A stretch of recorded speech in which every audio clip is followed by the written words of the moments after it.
Hello friends, പുതിയതായിട്ടൊരു notification വന്നിരിക്കുന്നത് bank note paper mill India private ലിമിറ്റഡിൽ നിന്നാണ് പുതിയൊരു നോട്ടിഫിക്കേഷൻ വന്നിരിക്കുന്നത്.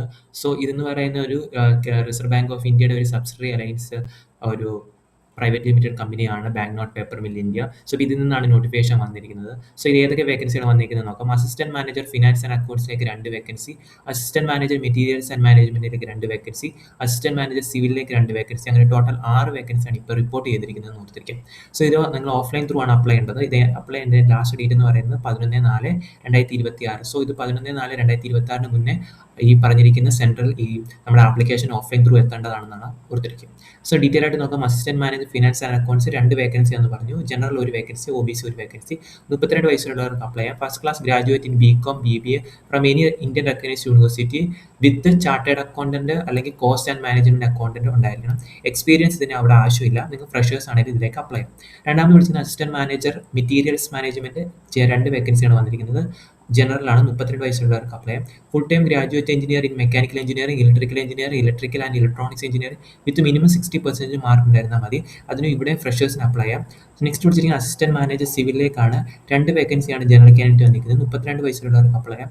Full time BA BTech in civil engineering, civil and structural engineering with minimum 60% mark ഉണ്ടായിരുന്നാൽ മതി. നിങ്ങൾക്ക് ഇപ്പോൾ MBA ഉണ്ടെങ്കിൽ, അതായത് BA BTech കഴിഞ്ഞിട്ട് MBA ഒക്കെ എടുത്തവർക്കാണെങ്കിൽ ഒരു അഡ്വാൻറ്റേജ് കിട്ടും. കാരണം നിങ്ങൾക്ക് പ്രിഫറൻസ് കിട്ടും. ഇത്ര കൊടുത്താൽ മതി. ഫ്രഷേഴ്സിനും അപ്ലൈ ചെയ്യാൻ ഇവിടെ എത്തിക്ക്. സോ ഇത്രയാണ് വന്നിരിക്കുന്നത്. ഏജ് ലിമിറ്റിന്റെ കട്ട് ഓഫ് ഡേറ്റ് പറയുന്നത് 11/4/2026 ആണ്. OBC അതുപോലെ PWD എക്സ് സർവീസ്മാൻ SC കാൻഡിഡേറ്റിന് അതിൻ്റെതായിട്ടുള്ള ഏത് ക്ലാസിഫിക്കേഷൻ പ്രൊവൈഡ് ചെയ്യുന്നുണ്ട്. അതേപോലെ തന്നെ ഡേറ്റ് ഓഫ് ബർത്ത് നിങ്ങൾ ചൂസ് ചെയ്യേണ്ടത് നിങ്ങളുടെ SSLC സർട്ടിഫിക്കറ്റ് നിങ്ങൾ ചൂസ് ചെയ്യാമെന്ന് പറയുന്നുണ്ട് ഇവിടെ.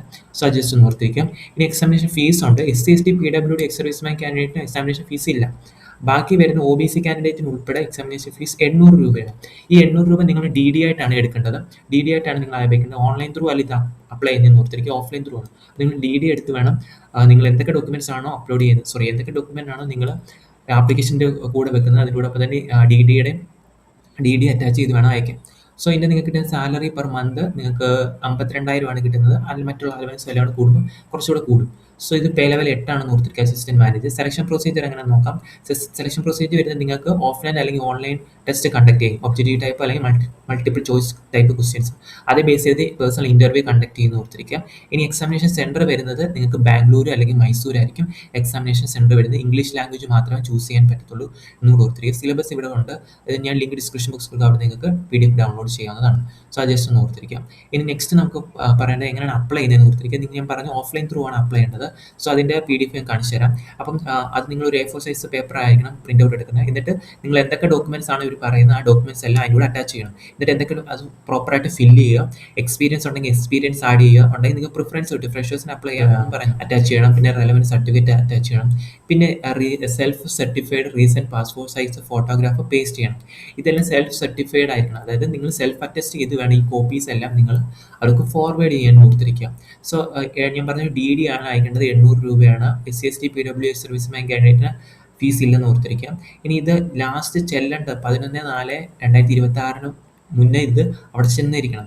അവർ അഡ്രസ്സ് ചെയ്താണ്. ഈ അഡ്രസ്സിലേക്ക് വേണം നിങ്ങൾ സ്പീഡ് പോസ്റ്റ് ത്രൂ അപ്ലൈ ചെയ്യേണ്ടത്, അതായത് അവർക്ക് അയക്കേണ്ടതെന്ന് ഓർത്തിരിക്കും. അതുകൊണ്ട് ജസ്റ്റ് നോക്കുക. PDF ഉണ്ട്. ആപ്ലിക്കേഷൻ ഓഫ്ലൈൻ ആണ് അപ്ലൈ ചെയ്യേണ്ടതെന്ന് പറഞ്ഞു. സോ ഇതിൻ്റെ ഒരു PDF ഉണ്ട്, അത് എന്ന് കാണിക്കാം. സോ ഇതിൻ്റെ ഏറ്റവും താഴെ click here for offline application എന്ന് പറയുന്നുണ്ട്. ഇത് ക്ലിക്ക് ചെയ്യുക. സോ അപ്പം നമുക്ക് ഇങ്ങനെ ഒരു പോർട്ടൽ ഓൺ ആയി വരുന്നതായിരിക്കും. ഇത് നിങ്ങൾ പ്രിന്റ് ഔട്ട് എടുക്കണം. ഇത് പ്രിന്റ് ഔട്ട് എടുത്തിട്ട് നിങ്ങൾ ഇവിടെ ഫോട്ടോ ഒട്ടിക്കണം. Affix passport size photograph and sign across. അത് നിങ്ങൾ ഫോട്ടോ ക്രോസ് ആയിട്ട് സൈൻ ഇവിടെ ഇടണം. ശേഷം ഇതെല്ലാം ഏത് പോസ്റ്റ് ആണ് അപ്ലൈ ചെയ്യുന്നത് അത് കൊടുക്കുക. നിങ്ങളുടെ നെയിം ബ്ലോക്ക് ലെറ്റർ എഴുതുക. ഫാദർ നെയിം കൊടുക്കുക. അപ്പോൾ ഹസ്ബൻഡ് ഉണ്ടെങ്കിൽ അത് എഴുതുക. ഇല്ലാത്തവരതൊന്നും എഴുതുക. അഡ്രസ്സ് കൊടുക്കുക. മൊബൈൽ നമ്പർ, ഇമെയിൽ അഡ്രസ്സ്, അതുപോലെ തന്നെ ഡേറ്റ് ഓഫ് ബർത്ത്. നിങ്ങൾക്ക് ഇപ്പോൾ 11/4/2026 ബേസ് ചെയ്ത് നിങ്ങളുടെ ഏജ് എത്രയാണെന്ന് വെച്ചാൽ അത് പ്രോപ്പറായിട്ട് കൊടുക്കുക. നിങ്ങളുടെ പ്ലേസ് എവിടെയാണ്, ഡൊമിസൈൽ എവിടെയാണെന്ന് കൊടുക്കുക. നാഷണാലിറ്റി, ജെൻഡർ, മാരിറ്റൽ സ്റ്റാറ്റസ് ഇതെല്ലാം ഫില്ല് ചെയ്യുക. ക്വാളിഫിക്കേഷൻസ് ഇവിടെ എൻ്റർ ചെയ്യുക. ക്രോണോളജിക്കൽ ഓർഡർ വേണം ക്വാളിഫിക്കേഷൻസ് എൻ്റർ ചെയ്യാൻ. ഇനി എക്സ്പീരിയൻസ് ഉണ്ടെങ്കിൽ അത് കൊടുക്കുക. ഇല്ലാത്തവരെ അപ്ലൈ ചെയ്യേണ്ട, ജസ്റ്റ് അത് കൊടുക്കുക. അതിനുശേഷം ഇപ്പോൾ ഇവിടെ ഉണ്ട് ബാങ്കേഴ്സ് ചെക്ക്. ഇവിടെ നിങ്ങൾ ഏത് നെയിം ഓഫ് ഇഷ്യൂ ബാങ്ക് കൊടുക്കുക. ഡേറ്റ് ഓഫ് ഇഷ്യൂ എന്ന ചെക്കിൻ്റെ ഡിമാൻഡ് കൊടുക്കുക. എമൗണ്ട് എത്രയാണെന്ന് കൊടുക്കുക. എന്നിട്ട് ഇവിടെ നിങ്ങൾ ദ ടെക്സ്റ്റ് നിങ്ങളുടെ പേര് hereby declare that all information submitted by me in the application form is correct and true എന്ന് ഇവിടെ നിങ്ങൾ അതുപോലെ എഴുതുക. സോ അതിനുശേഷം the applicant has to put his left thumb impression. നിങ്ങൾ ഒരു ലെഫ്റ്റ് തമ്പ് ഇംപ്രഷൻ